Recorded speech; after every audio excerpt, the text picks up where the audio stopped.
فێرگسۆن یان گواردیۆلا کامیان باشترین ڕاهێنەری مێژووە؟ بە درێژایی مێژوویانەکان بە شوێن ڕاهێنەرێکدا دەگەڕێن تاوەکو هەماهەنگی و ڕێنمای و ڕێخستنی پێگاتەکەیان بکەن و لە ئاس سەرجەم بە پرسیارەتیەکەیان دابن. ڕاهێنەر بۆ ئەوەی سەرکەوتوو بێت دەبێت لە ئەرکەکەیدا خۆشەویستێکی زۆری بۆ تۆپی پێ هەبێت و لەگەڵ یاریزانەکاندا گونجاو بێت، لەگەڵ ئەوەشدا تەکتیک و استراتیژیەکی بەهێزی هەبێت لە یاریەکاندا و ڕۆحیەتی وەرزشی لەناو یاریزانەکان دروست بکات. لە ئێستا و ڕابردووشدا کۆمەڵی ڕاهێنەر هەبوون کە دەستکەوتی گرنگ و بەنرخیان لەگەڵیانەکەیان بەدەستێناو، بەڵام ئەوەی کە زۆر جێگەی سەرنجە لای هەوادارانی تۆپی پێ دیارترین و باشترین ڕاهێنەری مێژووە کە لە ڕابردوودا سێر ئەلێکس فێرگسۆن ئەو نازناوی لێنراوە، بەڵام لە ئێستادا پیپ گواردیۆلای ئیسپانیش هاتۆتە نێو کێبڕکێکەوە و زۆرێک پێیان وایە پلەکەی لە فێرگسۆن سندۆتەوە. لێرەدا باسی ئامارەکانی سێر ئەلێکس فێرگسۆنی سکۆتلەندی دەکەین لە ماوەی کاری ڕاهێنەرەتیدا کە لە ماوەی ساڵی 1974 بۆ 2013 کاری ڕاهێنەرەتی لەگەڵ هەڵبژاردەی سکۆتلەندا و یانەکانی ئەبرێدین و مانچستەر یونایتد کردووە.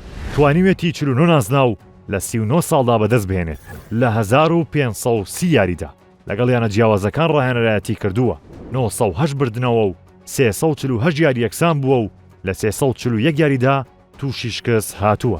سێر پارەیەکی زۆری لە کڕینی یاریزانیشدا خەرج کردووە کە بڕەکەی بە ملیارێک و 245 ملیۆن پاوەند دەخەمڵێنرێت. هاوکات شانبەشانی سێر پیپ گواردیۆلای ئیسپانی ئەو ڕاهێنەری زۆرێک پێیان وایە بەهۆی کەمی ساڵەکانی و زۆری دەستکەوتەکانی توانیوێتی زۆر بە ئاسانی ببێتە باشترین ڕاهێنەری مێژووی تۆپی پێ و پێش فێرگسۆن بکەوێت. گواردیۆلا لە ساڵی 2007ەوە دەستی بەکاری ڕاهێنەرەتی کردووە و توانیوێتی لەگەڵ یانەکانی بەرشلۆنە و بایر مونیخ و مانچستەر سیتی 39 نازناو لە ماوەی 16 ساڵدا بەدەست بهێنێت.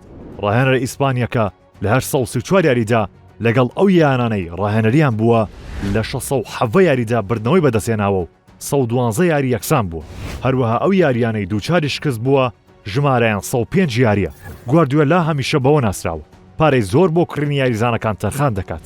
تا ئێستا ملیارێک و 700 ملیۆن پاوەندی لە گواستنەوەی یاریزانانی نوێ خەرج کردووە. ئێستا تۆ بڕیار بدە فێرگسۆن یان گواردیۆلا پۆستی باشترین ڕاهێنەری مێژووی تۆپی پێ بە کامیان دەدەیت؟